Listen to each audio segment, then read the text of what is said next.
Hi friends, ದಿನದ ಎಲ್ಲಾ ಪ್ರಮುಖ ಸುದ್ದಿಯನ್ನ ನಿಮಗೆ ತಲುಪಿಸೋ ಮಸ್ತ್ ಮಗ ಚಾನೆಲ್ನ ಫುಲ್ ನ್ಯೂಸ್ಗೆ ಸ್ವಾಗತ. ಸ್ನೇಹಿತರೆ, ಗಲ್ಫ್ ಯುದ್ಧದಲ್ಲಿ ಮತ್ತಷ್ಟು ಮೇಜರ್ ಡೆವಲಪ್ಮೆಂಟ್ ಆಗಿವೆ. ಅಮೆರಿಕ ಇರಾನ್ ಒಳಗೆ ಬಿಗ್ ಆಪರೇಷನ್ ಮಾಡಿದ್ದು ರಹಸ್ಯ ಜಾಗಗಳನ್ನ ಪುಡಿಗಟ್ಟಿದೆ. ಇನ್ನೊಂದು ಕಡೆ ಮಿತ್ರ ಪಡೆಗಳ ದಾಳಿಗೆ ಇರಾನ್ ರಾಜಧಾನಿ ಸ್ಮಶಾನದಂತಾಗಿದ್ದು ಎಲ್ಲೆಲ್ಲೂ ಗಾಜಾ ತರ ದೃಶ್ಯಗಳು ಕಾಣ್ತಿವೆ. ಈ ನಡುವೆ ಹೊಸದಾಗಿ ಅಮೆರಿಕದ F-15 ಜೆಟ್ ಅನ್ನ ಹೊಡೆದಾಕಿದೀವಿ ಅಂತ ಇರಾನ್ ದೊಡ್ಡ ಹೇಳಿಕೆಯನ್ನ ಕೊಟ್ಟಿದೆ. ಹಾರ್ಮುಜ್ ಜಲಸಂಧಿಯನ್ನ ಟಾರ್ಗೆಟ್ ಮಾಡಿಕೊಂಡು ಅಮೆರಿಕ ಈ ವಿಮಾನವನ್ನ ತಗೊಂಡು ಬಂದಿತ್ತು. ಆದ್ರೆ ನಮ್ಮ ಏರ್ ಡಿಫೆನ್ಸ್ ಸಿಸ್ಟಮ್ ಅದನ್ನ ಅಟ್ಟಾಡಿಸಿ ಹೊಡಿತು. ಅದು ಅಲ್ಲೇ ನಾಶವಾಯಿತು ಅಂತ ಇರಾನ್ ಹೇಳಿದೆ. ಈ ಜೆಟ್ ಹೊಡೆದುರುಳಿಸಿರೋ ವಿಡಿಯೋವನ್ನ ಕೂಡ ರಿಲೀಸ್ ಮಾಡಿದೆ. ದಕ್ಷಿಣ ಕರಾವಳಿಯಲ್ಲಿ ಈ ವಿಮಾನವನ್ನ ಇಂಟರ್ಸೆಪ್ಟ್ ಮಾಡಿದ್ವಿ, ಸರ್ಫೇಸ್ ಟು ಏರ್ ಮಿಸೈಲ್ ಬಿಟ್ಟು ಉಡಾಯಿಸಿದ್ವಿ ಅಂತ ಇರಾನ್ ಕ್ಲೈಮ್ ಮಾಡಿದೆ. ಸದ್ಯ ಅಮೆರಿಕ ಅಥವಾ ಇಸ್ರೇಲ್ ಈ ಬಗ್ಗೆ ಯಾವುದೇ ಅಧಿಕೃತ ಹೇಳಿಕೆ ನೀಡಿಲ್ಲ. ಕೆಲ ದಿನಗಳ ಹಿಂದಷ್ಟೇ ಅಮೆರಿಕದ 5ನೇ ತಲೆಮಾರಿನ ಯುದ್ಧ ವಿಮಾನಕ್ಕೆ ಇರಾನ್ ಹಾನಿ ಮಾಡಿತ್ತು. ಇದನ್ನ ಅಮೆರಿಕನೂ ಒಪ್ಕೊಂಡಿತ್ತು. ಅದಕ್ಕೂ ಮೊದಲು 3 F-15 ವಿಮಾನಗಳನ್ನ ಹೊಡೆದಾಕಿದ್ದೇವೆ ಅಂತ ಇರಾನ್ ಹೇಳಿತ್ತು. ಆದ್ರೆ ಇದು ನಮ್ಮ ಫ್ರೆಂಡ್ ಕುವೈತ್ ಗೊತ್ತಿಲ್ಲದೆ ಮಾಡಿರೋ ಕೆಲಸ ಅಂತ ಅಮೆರಿಕ ಕ್ಲೇಮ್ ಮಾಡಿತ್ತು. ಈಗ ಇರಾನ್ ಮತ್ತೆ ತಾವು F-15 ಹೊಡೆದಾಕಿದ್ದೇವೆ ಅಂತ ಹೇಳಿದೆ. ಅಷ್ಟೇ ಅಲ್ಲ, ಟ್ರಂಪ್ ಕೊಟ್ಟಿದ್ದ ವಾರ್ನಿಂಗ್ಗೆ ಇರಾನ್ ರಿಯಾಕ್ಟ್ ಮಾಡಿದೆ. ನಮ್ಮ ದೇಶದ ಪವರ್ ಸ್ಟೇಷನ್ ಅಥವಾ ಇನ್ಫ್ರಾಸ್ಟ್ರಕ್ಚರ್ ಮೇಲೆ ನೀವು ಕೈ ಇಟ್ರೆ ಇಡೀ ಗಲ್ಫ್ ರೀಜನ್ನಲ್ಲಿರೋ ತೈಲ ಬಾವಿಗಳು ಮತ್ತು ಎನರ್ಜಿ ಪ್ಲಾಂಟ್ಗಳನ್ನ ನಾವು ಸುಟ್ಟು ಭಸ್ಮ ಮಾಡ್ತೀವಿ ಅಂತ ಇರಾನ್ ಪಾರ್ಲಿಮೆಂಟ್ ಸ್ಪೀಕರ್ ಹೇಳಿದ್ದಾರೆ. ಅಲ್ಲದೆ, ನಾವು ಮಾಡೋ ಧ್ವಂಸ ಎಂಥದ್ದು ಅಂದ್ರೆ ಅದನ್ನ ಮತ್ತೆ ಸರಿಪಡಿಸೋದಕ್ಕೆ ಸಾಧ್ಯನೇ ಇಲ್ಲ.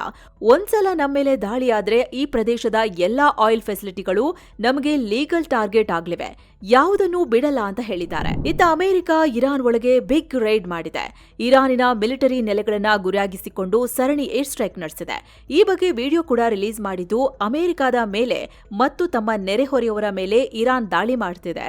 ಅವರ ಸಾಮರ್ಥ್ಯವನ್ನ ಕುಗ್ಗಿಸೋ ಕೆಲಸವನ್ನ ನಾವು ಖಂಡಿತ ಮಾಡ್ತೇವೆ, ಅದರ ಮೇಲೆ ಕೆಲಸ ನಡೀತಿದೆ ಅಂತ ಹೇಳಿದೆ. ಅಲ್ಲದೆ, ಈ ತಿಂಗಳ ಆರಂಭದಲ್ಲಿ ಇರಾನ್ನ ಕುಹೆ ಬರ್ಜಾಮಲಿ ಅನ್ನೋ ಗುಡ್ಡಗಾಡು ಪ್ರದೇಶದಲ್ಲಿದ್ದ ಮಿಸೈಲ್ ತಯಾರಿಕಾ ಫ್ಯಾಕ್ಟರಿಯನ್ನ ಕಂಪ್ಲೀಟ್ ಆಗಿ ಧ್ವಂಸ ಮಾಡಿದೀವಿ ಅಂತ ಹೇಳಿದೆ. ಈ ದಾಳಿಗೂ ಮುನ್ನ ಆ ಜಾಗ ಹೇಗಿತ್ತು ಮತ್ತು ದಾಳಿ ನಂತರ ಆ ಫ್ಯಾಕ್ಟರಿ ಹೇಗೆ ಪುಡಿಪುಡಿಯಾಗಿದೆ ಅನ್ನೋದನ್ನ ಸ್ಯಾಟಲೈಟ್ ಫೋಟೋಗಳ ಸಮೇತ ಅಮೆರಿಕ ರಿಲೀಸ್ ಮಾಡಿದೆ. ಈ ಫೆಸಿಲಿಟಿಲಿ ಇರಾನ್ ಶಾರ್ಟ್ ರೇಂಜ್ ಮತ್ತು ಮೀಡಿಯಂ ರೇಂಜ್ ಬ್ಯಾಲಿಸ್ಟಿಕ್ ಮಿಸೈಲ್ಗಳನ್ನ ತಯಾರು ಮಾಡ್ತಿತ್ತು.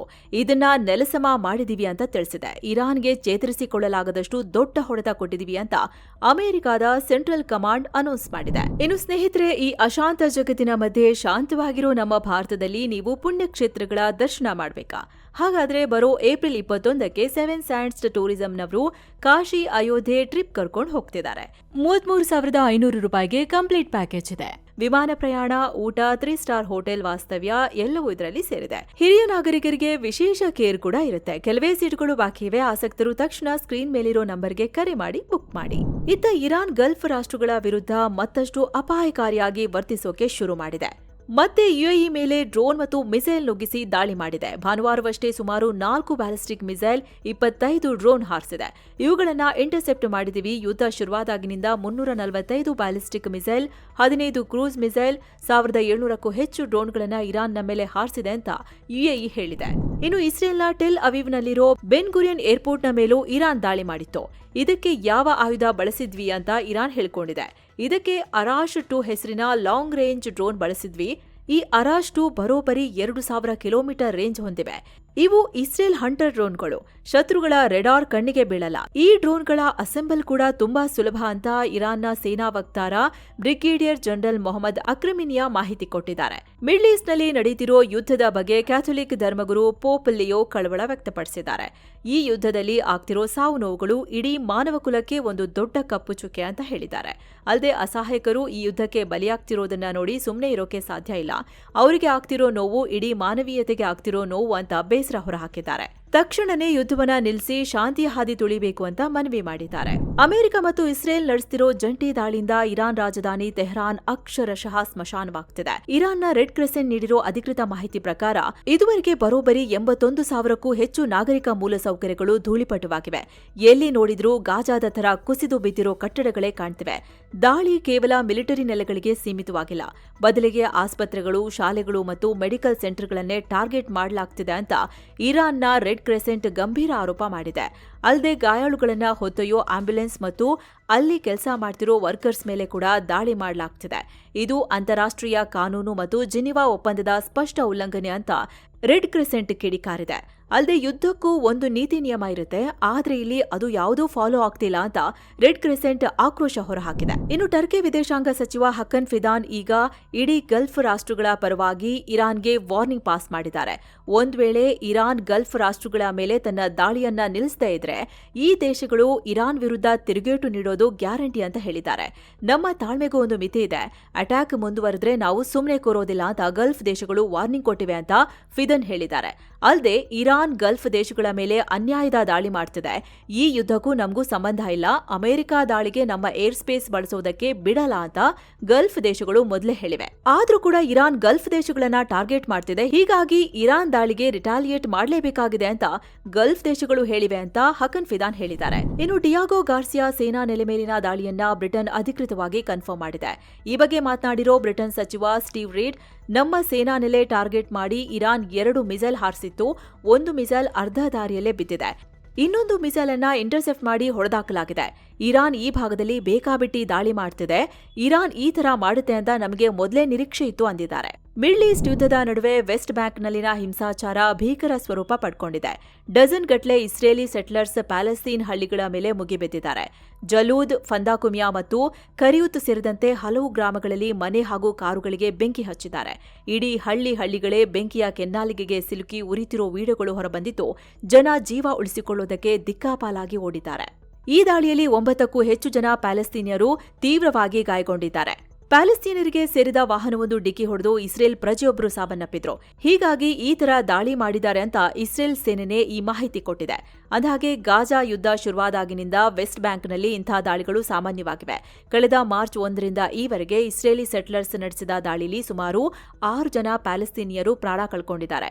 ಇನ್ನು 2023ರ ಅಕ್ಟೋಬರ್ನಿಂದ ಈವರೆಗಿನ ಲೆಕ್ಕ ನೋಡಿದ್ರೆ ಇಸ್ರೇಲ್ ಸೈನಿಕರು ಅಥವಾ ಈ ಸೆಟ್ಲರ್ಸ್ ನಡೆಸಿದ ದಾಳಿಗೆ ಬರೋಬ್ಬರಿ 1050 ಪ್ಯಾಲೆಸ್ತೀನಿಯನ್ನರು ಬಲಿಯಾಗಿದ್ದಾರೆ. ಅದೇ ಸಮಯದಲ್ಲಿ ಪ್ಯಾಲೆಸ್ತೀನಿಯನ್ನರು ನಡೆಸಿದ ದಾಳಿಯಲ್ಲಿ 45 ಇಸ್ರೇಲಿಗಳು ಕೂಡ ಪ್ರಾಣ ಕಳ್ಕೊಂಡಿದ್ದಾರೆ. ವಿವಾದಿತ ಜಾಗದಲ್ಲಿ ಎರಡೂ ಕಡೆಯ ಮೂಲಭೂತವಾದಿಗಳಿದ್ದಾರೆ, ಹೀಗಾಗಿ ಇಲ್ಲಿ ಸಾವು ನೋವಿನ ಸಂಖ್ಯೆ ಹೆಚ್ಚಾಗ್ತಿದೆ.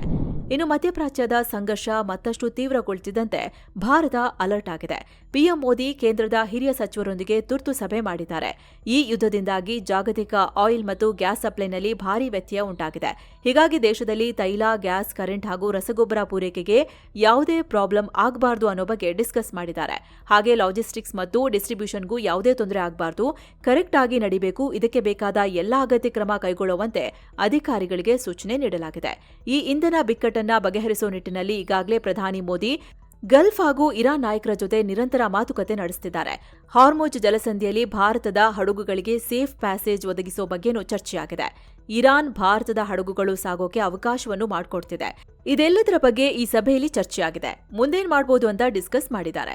ಇನ್ನು ಈ ಸಭೆಯಲ್ಲಿ ಕೇಂದ್ರ ಗೃಹ ಮಂತ್ರಿ ಅಮಿತ್ ಶಾ, ರಕ್ಷಣಾ ಮಂತ್ರಿ ರಾಜನಾಥ್ ಸಿಂಗ್, ವಿದೇಶಾಂಗ ಸಚಿವ ಎಸ್ ಜೈಶಂಕರ್, ರಸಗೊಬ್ಬರ ಖಾತೆ ಸಚಿವ ಜೆಪಿ ನಡ್ಡಾ, ಪೆಟ್ರೋಲಿಯಂ ಮತ್ತು ನೈಸರ್ಗಿಕ ಅನಿಲ ಖಾತೆ ಮಂತ್ರಿ ಹರ್ದೀಪ್ ಸಿಂಗ್ ಪುರಿ, ಹಣಕಾಸು ಮಂತ್ರಿ ನಿರ್ಮಲಾ ಸೀತಾರಾಮನ್, ಮನ್ಸುಖ್ ಮಾಂಡವೀಯ, ಶಿವರಾಜ್ ಸಿಂಗ್ ಚೌಹಾಣ್, ಪಿಯೂಷ್ ಗೋಯಲ್ ಸೇರಿದಂತೆ ಉನ್ನತ ನಾಯಕರು ಭಾಗಿಯಾಗಿದ್ದರು. ಅಂತಾರಾಷ್ಟ್ರೀಯ ಮಾರುಕಟ್ಟೆಯಲ್ಲಿ ಬ್ರೆಂಟ್ ಕಚ್ಚಾ ತೈಲದ ಬೆಲೆ ಪ್ರತಿ ಬ್ಯಾರೆಲ್ಗೆ 100ರ ಗಡಿ ದಾಟಿ ಕ್ಷಣಕ್ಕೂ ಭಾರೀ ಏರಿಳಿತ ಕಾಣ್ತಿದೆ. ಈ ವಿಡಿಯೋ ರೆಕಾರ್ಡ್ ಮಾಡೋ ಟೈಮಲ್ಲಿ ಕೂಡ $106 ಇತ್ತು. ಜೊತೆಗೆ ಸಾಕಷ್ಟು ಕ್ಷೇತ್ರಗಳು ಯುದ್ಧದಿಂದ ಪ್ರತ್ಯಕ್ಷವಾಗಿ ಮತ್ತು ಪರೋಕ್ಷವಾಗಿ ಆತಂಕ ಎದುರಿಸುತ್ತಿವೆ. ಈ ಎಲ್ಲ ಕಾರಣಗಳಿಂದ ಈ ಸಭೆ ಮಹತ್ವ ಪಡ್ಕೊಳ್ಳುತ್ತೆ. ದೇಶದಲ್ಲಿ ಮತ್ತೆ ಉಗ್ರ ದಾಳಿಯಾಗಿದೆ. ಅಸ್ಸಾಂನ ತಿನ್ಸುಕಿಯಾ ಜಿಲ್ಲೆಯ ಜಗುನ್ ಅನ್ನೋ ಪ್ರದೇಶದಲ್ಲಿದ್ದ ಪೊಲೀಸ್ ಕಮಾಂಡೋ ಕ್ಯಾಂಪ್ ಮೇಲೆ ಭಾನುವಾರ ಬೆಳಗಿನ ಜಾವ ಸುಮಾರು 2 ಗಂಟೆ ಸುಮಾರಿಗೆ ಉಗ್ರರು ದಾಳಿ ಮಾಡಿದ್ದಾರೆ. ನಿಷೇಧಿತ ಉಗ್ರ ಸಂಘಟನೆ ಉಲ್ಫಾಯಿ ಈ ಕೃತ್ಯ ಎಸಗಿರೋ ಶಂಕೆ ಇದೆ. ಘಟನೆಯಲ್ಲಿ 4 ಪೊಲೀಸ್ ಸಿಬ್ಬಂದಿಗೆ ಗಾಯಗಳಾಗಿವೆ. ಗಾಯಗೊಂಡವರನ್ನ ತಕ್ಷಣವೇ ದಿಬ್ರುಗಢ್ ಆಸ್ಪತ್ರೆಗೆ ದಾಖಲಿಸಿ ಚಿಕಿತ್ಸೆ ನೀಡಲಾಗುತ್ತಿದೆ.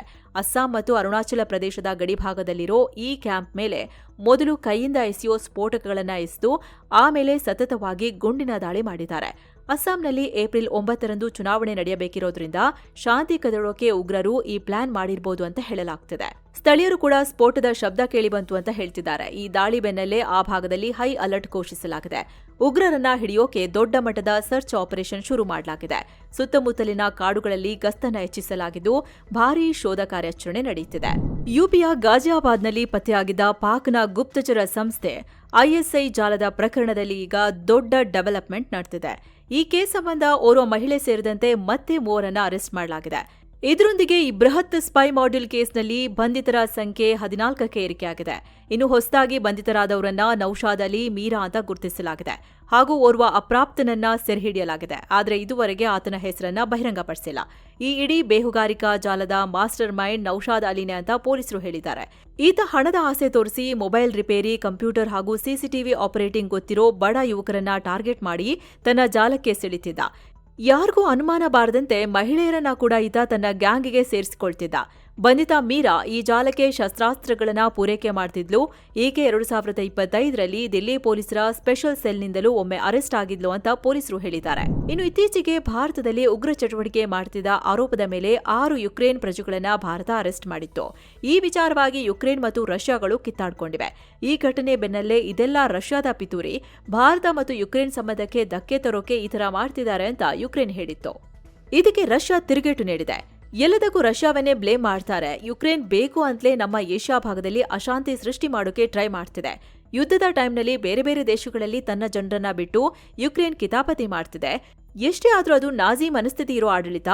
ಇಂಥ ವಿಷಯಗಳಲ್ಲಿ ಅವರದ್ದು ಜಾಣ ಮೌನ ಅಂತ ರಷ್ಯಾ ಯುಕ್ರೇನ್ಗೆ ಛೀಮಾರಿ ಹಾಕಿದೆ. ಪಿಎಂ ಮೋದಿ ಹೊಸ ದಾಖಲೆ ಬರೆದಿದ್ದಾರೆ. ಅತಿ ಹೆಚ್ಚು ದಿನಗಳ ಕಾಲ ಸರ್ಕಾರವನ್ನ ಮುನ್ನಡೆಸಿದ ನಾಯಕ, longest serving head of government ಅನ್ನು ರೆಕಾರ್ಡ್ ಮಾಡಿದ್ದಾರೆ. ಸತತ 8,931 ದಿನಗಳ ಕಾಲ ಅಧಿಕಾರದಲ್ಲಿರೋ ಮೂಲಕ ಮೋದಿ ಈ ಸಾಧನೆಯನ್ನ ಮಾಡಿದ್ದಾರೆ. ಇದಕ್ಕೂ ಮುನ್ನ ಈ ರೆಕಾರ್ಡ್ ಸಿಕ್ಕಿಂನ ಮಾಜಿ ಸಿಎಂ ಪವನ್ ಕುಮಾರ್ ಚಾಮ್ಲಿಂಗ್ ಹೆಸರಲ್ಲಿತ್ತು. ಅವರು 8,930 ದಿನಗಳ ಕಾಲ ಸಿಎಂ ಆಗಿ ಆಡಳಿತ ನಡೆಸಿದ್ರು. ಆದ್ರೀಗ ಮೋದಿ ಗುಜರಾತ್ ಸಿಎಂ ಹಾಗೂ ದೇಶದ ಪಿಎಂ ಆಗಿ ಆ ರೆಕಾರ್ಡ್ ಅನ್ನ ಬ್ರೇಕ್ ಮಾಡಿದ್ದಾರೆ. ಅಂದಹಾಗೆ ಮೋದಿ ಅವರ ಜರ್ನಿ ಶುರುವಾಗಿದ್ದು 2001ರಲ್ಲಿ. ಅಕ್ಟೋಬರ್ 7, 2001ರಂದು ಅವರು ಫಸ್ಟ್ ಟೈಮ್ ಗುಜರಾತ್ ಸಿಎಂ ಆಗಿ ಪ್ರಮಾಣ ವಚನ ಸ್ವೀಕರಿಸಿದ್ರು. ಸತತ 13 ವರ್ಷಗಳಿಗೂ ಹೆಚ್ಚು ಕಾಲ ಅಂದ್ರೆ 2014ರವರೆಗೆ ಗುಜರಾತ್ ಸಿಎಂ ಆಗಿ ಆಡಳಿತ ನಡೆಸಿದ್ರು. ಆಮೇಲೆ 2014ರಲ್ಲಿ ದೇಶದ ಪ್ರಧಾನಿಯಾಗಿ ಅಧಿಕಾರ ವಹಿಸಿಕೊಂಡು 3ನೇ ಅವಧಿಯಲ್ಲೂ ಕಂಟಿನ್ಯೂ ಆಗಿದ್ದಾರೆ. ಇವೆರಡನ್ನೂ ಸೇರಿಸಿದ್ರೆ ಬರೋಬ್ಬರಿ ಕಾಲು ಶತಮಾನ ಅಂದ್ರೆ 25 ವರ್ಷಗಳ ಕಾಲ ಮೋದಿ ಸತತವಾಗಿ ಅಧಿಕಾರದಲ್ಲಿ ಇದ್ದಂತಾಗಿದೆ. ತೀವ್ರ ಕುತೂಹಲ ಕೆರಳಿಸಿದ್ದ ಬಾಗಲಕೋಟೆ ಮತ್ತು ದಾವಣಗೆರೆ ದಕ್ಷಿಣ ವಿಧಾನಸಭಾ ಕ್ಷೇತ್ರಗಳ ಉಪಚುನಾವಣೆಗೆ ಕಾಂಗ್ರೆಸ್ ಟಿಕೆಟ್ ಫೈನಲ್ ಆಗಿದೆ. ದಿವಂಗತ ಎಚ್.ವೈ. ಮೇಟಿ ನಿಧನದಿಂದ ತೆರವಾದ ಬಾಗಲಕೋಟೆ ಕ್ಷೇತ್ರದಿಂದ ಅವರ ಪುತ್ರ ಉಮೇಶ್ ಮೇಟಿಗೆ ಟಿಕೆಟ್ ನೀಡಲಾಗಿದೆ. ಇತ್ತ ದಿವಂಗತ ಶಾಮನೂರು ಶಿವಶಂಕರಪ್ಪ ನಿಧನದಿಂದ ತೆರವಾದ ದಾವಣಗೆರೆ ದಕ್ಷಿಣ ಕ್ಷೇತ್ರಕ್ಕೆ ಶಾಮನೂರು ಶಿವಶಂಕರಪ್ಪ ಅವರ ಮೊಮ್ಮಗ ಹಾಗೂ ಸಚಿವ ಮಲ್ಲಿಕಾರ್ಜುನ್ ಪುತ್ರ ಸಮರ್ಥಿಗೆ ಮಣೆ ಹಾಕಲಾಗಿದೆ. ಆದರೆ ಇಲ್ಲಿ ಕಾಂಗ್ರೆಸ್ನ ಅಲ್ಪಸಂಖ್ಯಾತ ಮುಖಂಡರು ಶಾಮನೂರು ಕುಟುಂಬಕ್ಕೆ ಟಿಕೆಟ್ ನೀಡಿದ್ದಕ್ಕೆ ವಿರೋಧ ವ್ಯಕ್ತಪಡಿಸಿದ್ದಾರೆ. 40 ವರ್ಷಗಳಿಂದ ಕಾಂಗ್ರೆಸ್ನಲ್ಲಿ ದುಡಿದಿದ್ದೀನಿ, ಆದ್ರೀಗ ಕಾಂಗ್ರೆಸ್ನಿಂದ ಅನ್ಯಾಯ ಆಗಿದೆ. ಹೀಗಾಗಿ ಕಾಂಗ್ರೆಸ್ಗೆ ಈ ಬಾರಿ ದಾವಣಗೆರೆಯಲ್ಲಿ ಪಾಠ ಕಲಿಸ್ತೀವಿ ಅಂತ ಅಲ್ಪಸಂಖ್ಯಾತರ ಮುಖಂಡ ಸಾದಿಕ್ ಪೈಲ್ವಾನ್ ಅಸಮಾಧಾನ ಹೊರಹಾಕಿದ್ದಾರೆ. ಅಲ್ಲದೆ ತಾನು ಸಮರ್ಥ್ ವಿರುದ್ಧ ಸ್ಪರ್ಧೆಗೆ ರೆಡಿ ಇದ್ದೀನಿ ಅಂದಿದ್ದಾರೆ. ಅಂದಾಗೆ ಮುಂಬರುವ ಏಪ್ರಿಲ್ 9ರಂದು 2 ಕ್ಷೇತ್ರಗಳಿಗೆ ಮತದಾನ ನಡೆಯಲಿದ್ದು ಮೇ 4ರಂದು ಫಲಿತಾಂಶ ಹೊರಬೀಳಲಿದೆ. ಕಾರ್ಪೊರೇಟ್ ವಲಯದಲ್ಲಿ ಉದ್ಯೋಗಿಗಳ ಫಿಟ್ನೆಸ್ ವಿಚಾರ ಭಾರೀ ಸದ್ದು ಮಾಡ್ತಿದೆ. ಏರ್ ಇಂಡಿಯಾ ತನ್ನ ಕ್ಯಾಬಿನ್ ಸಿಬ್ಬಂದಿಗೆ ಕಟ್ಟುನಿಟ್ಟಿನ ಹೆಲ್ತ್ ಅಂಡ್ ಫಿಟ್ನೆಸ್ ನಿಯಮಗಳನ್ನು ಜಾರಿಗೆ ತರೋಕೆ ಮುಂದಾಗಿದೆ. ಸಿಬ್ಬಂದಿಯ ಫಿಟ್ನೆಸ್ ಅನ್ನ ಅವರ ಬಾಡಿ ಮಾಸ್ ಇಂಡೆಕ್ಸ್ BMI ಆಧಾರದ ಮೇಲೆ ಅಳೆಯಲಾಗುತ್ತೆ. BMI 18ರಿಂದ 24.9 ಒಳಗೆ ಇದ್ರೆ ಮಾತ್ರ ಅದನ್ನ ನಾರ್ಮಲ್ ಅಂತ ಪರಿಗಣಿಸಿ ಕೆಲಸ ನೀಡಲಾಗುತ್ತೆ. ಒಂದು ವೇಳೆ ಸಿಬ್ಬಂದಿ ಅತಿಯಾದ ತೂಕ, ಬೊಜ್ಜು ಅಥವಾ ಮಿತಿಮೀರಿ ತೂಕ ಕಳೆದುಕೊಂಡಿದ್ರೆ ಅಂಥವರನ್ನ ಡ್ಯೂಟಿಯಿಂದ ತೆಗೆದುಹಾಕಲಾಗುತ್ತೆ. ಜೊತೆಗೆ ವೇತನ ಕಡಿತ ಮಾಡೋ ಎಚ್ಚರಿಕೆ ನೀಡಲಾಗಿದೆ. ಇನ್ನು BMI 18ಕ್ಕಿಂತ ಕಡಿಮೆ ಇದ್ರೆ ಅಂಥವರು ಕಡ್ಡಾಯವಾಗಿ ಮೆಡಿಕಲ್ ಮತ್ತು ಫಿಟ್ನೆಸ್ ಟೆಸ್ಟ್ ಪಾಸ್ ಮಾಡಿದ್ರೆ ಮಾತ್ರ ಕೆಲಸದಲ್ಲಿ ಮುಂದುವರಿಯುವಂತೆ ಅವಕಾಶ ನೀಡಲಾಗುತ್ತೆ ಅಂತ ಹೊಸ ಪಾಲಿಸಿಯಲ್ಲಿ ಹೇಳಲಾಗಿದೆ. ಇತ್ತೀಚೆಗಷ್ಟೇ ಝೊಮ್ಯಾಟೊ ಮಾಜಿ ಸಿಇಒ ದೀಪಿಂದರ್ ಗೋಯಲ್ ಕೂಡ ಈ ಬಗ್ಗೆ ಮಾತನಾಡಿದ್ರು. ತಮ್ಮ ಟೆಂಪಲ್ ಹೆಸರಿನ ಕಂಪನಿಯ ಹುದ್ದೆಗಳ ನೇಮಕಾತಿಗೆ ಕಡಿಮೆ ದೇಹದ ಕೊಬ್ಬು ಇರಲೇಬೇಕು, ಈ ವಿಚಾರದಲ್ಲಿ ಯಾವುದೇ ರಾಜಿ ಮಾಡ್ಕೊಳ್ಬಾರದು ಅಂತ ಹೇಳಿದ್ರು. ಇದು ತೀವ್ರ ಚರ್ಚೆಗೆ ಒಳಪಟ್ಟಿತ್ತು. ಈಗ ದೇಶದ ಪ್ರಮುಖ ಕಂಪನಿಯೇ ಉದ್ಯೋಗಿಗಳ ಫಿಟ್ನೆಸ್ ವಿಷಯದಲ್ಲಿ ಈ ಹೆಜ್ಜೆ ಇಟ್ಟಿದೆ. ಸೊ ಫ್ರೆಂಡ್ಸ್, ಇದಾಗಿತ್ತು ಇವತ್ತಿನ ಫುಲ್ ನ್ಯೂಸ್. ಇನ್ನು ವಿಡಿಯೋ ಕೆಳಗೆ ಜಾಯಿನ್ ಆಪ್ಷನ್ ಇದೆ, ಆಸಕ್ತರು ಜಾಯಿನ್ ಆಗಬಹುದು. ಇದರಿಂದ ನಿಮಗೆ ವಿಶೇಷ ವಿಡಿಯೋಗಳು ಸಿಗುತ್ತೆ. ಹಾಗೆ ನಮ್ಮ ತಂಡಕ್ಕೆ ಬೆಂಬಲ ಕೊಟ್ಟಂತೆಯೂ ಆಗುತ್ತೆ. ಆಸಕ್ತರು ಕನ್ಸಿಡರ್ ಮಾಡಬಹುದು. ಹೀಗೆ ಮತ್ತೆ ಭೇಟಿ ಆಗ್ತಿರೋಣ. ನಮಸ್ತೆ.